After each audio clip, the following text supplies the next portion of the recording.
Good evening, friends. God bless you. Today we are going to read from Mark, Gospel of Mark, chapter 5, verse 25 to 34, and then we'll dive into our daily study.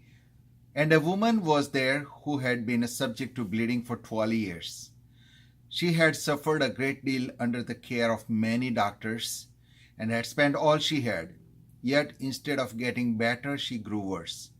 When she heard about Jesus, she came up behind him in the crowd and touched his cloak, because she thought, if I just touch his clothes, I will be healed. Immediately her bleeding stopped, and she felt in her body that she was freed from her suffering. At once Jesus realized that power had gone out from him. He turned around in the crowd and asked, "Who touched my clothes?" You see, the people are crowding against you, his disciples answered. And yet you can ask, "Who touched me?" But Jesus kept looking around to see who had done it. Then the woman, knowing that what had happened to her, came and fell at his feet, and trembling with fear, told him the whole truth. He said to her, "Daughter, your faith has healed you. Go in peace and be freed from your suffering." Verse 34, Jesus said that, "Be freed from your suffering." Now, the woman is already healed. In verse 30, we say that, verse 29, immediately her bleeding stopped. She was healed from her suffering. And then why Jesus said again in verse 34, "Daughter, your faith has healed you. Go in peace and be freed from suffering." We need to understand the whole event from a different angle. Number one, this woman was unclean, and she was unclean for 12 years. And according to the Jewish law, if unclean person touches a clean person, the clean person becomes unclean. Well, here something different happened. Jesus did not become unclean. On the contrary, the woman got healing. So, as I said, that we are living under grace. Under grace, grace supplies. Grace always supplies the healing and restoration.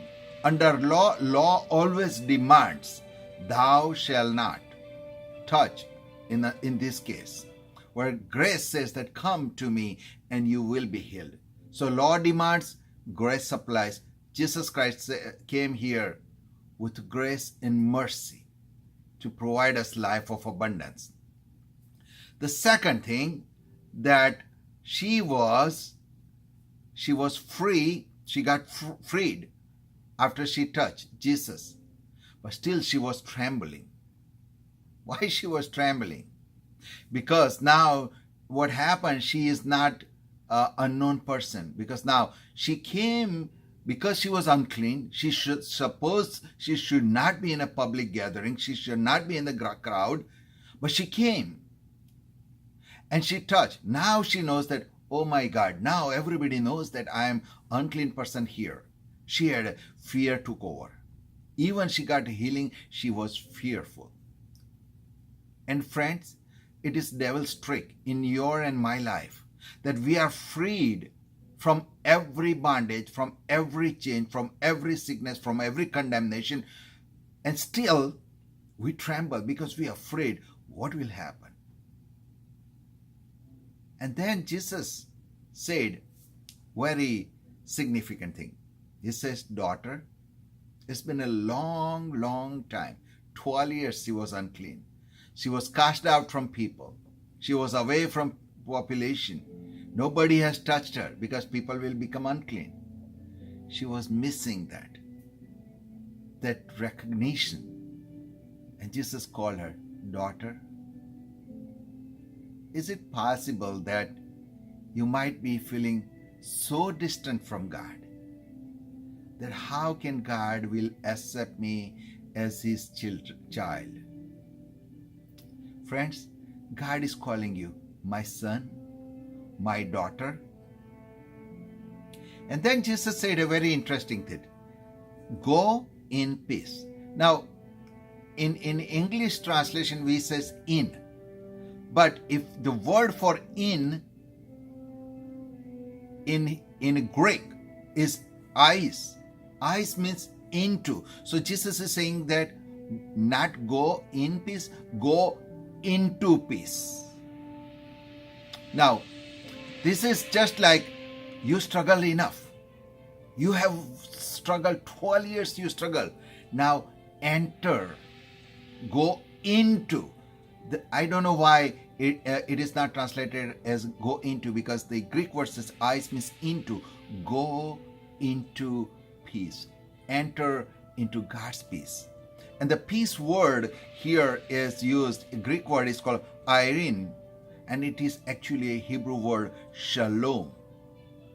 So if you know what shalom is much more than you think. Shalom is not just the absence of war, or shalom is not just absent of trouble. It is much more. It is completeness. It is fullness. It is full life.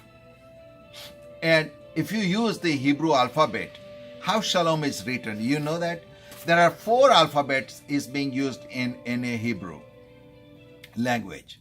For shalom, they use 4 alphabets: Shin, Lamed, Waw, and Mem. This is how it is written in shalom in Hebrew language: Shin, Lamed, Waw, and Mem. Now, every picture, Shin is represented by front 2 teeth. That means crushing or breaking down. Lamed is a staff or a shepherd's hook. Wow's picture is a peg or a nail. And Mem is a wave, and its meaning could be blood, mighty, or chaos in also. Chaos. So what shalom is saying that when Jesus, a good shepherd, comes, he died with his peg, the nail in his hand, and he provides the forgiveness, and he crushed the chaos. He destroys the chaos. That is shalom. Let me show you again. Shin, Lamed, Waw, Mem. When Jesus, a good shepherd, comes and destroys the chaos, that is, by dying on the cross through nail-piercing hand, that is shalom. So now, Jesus is telling this woman, go into shalom. Don't tremble. Don't afraid. You have physical healing. I am giving you a mental, the spiritual healing also. Don't think that you are condemned. Don't think what people will say. Don't think anything is against you. Don't think God is against you. Enter in shalom. Under law, there is always a demand. Under grace is always supply. God provides him supply of healing and says that now enter in shalom. You don't have to tremble. God is on your side. You don't have to worry about anything. It may be possible that you are saved, you have given your life to Jesus, but still you are trembling because you think that what if God will find out I have done something wrong, or I will do tomorrow something wrong. God says to you, enter in shalom. You don't have to worry. When you struggle, God will stay in rest. when you rest, God will fight for you. When you enter in God's rest, you don't have to do nothing. When Israelites came in front of sea, in front of them there is a sea, behind they have an army of mighty Pharaoh. There is nowhere to go. And God says that be still and God will fight for you. God brought them in a promised land. You enter, you take possession.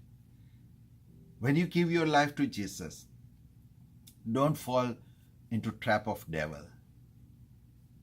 You are purchased by the nail-pierced hands and by blood of Jesus Christ. He has destroyed everything that is, every curse, everything that is spoken against you. Jesus has destroyed. He's a good shepherd. He's a good father. He has great things for you. May God bless you and thank you.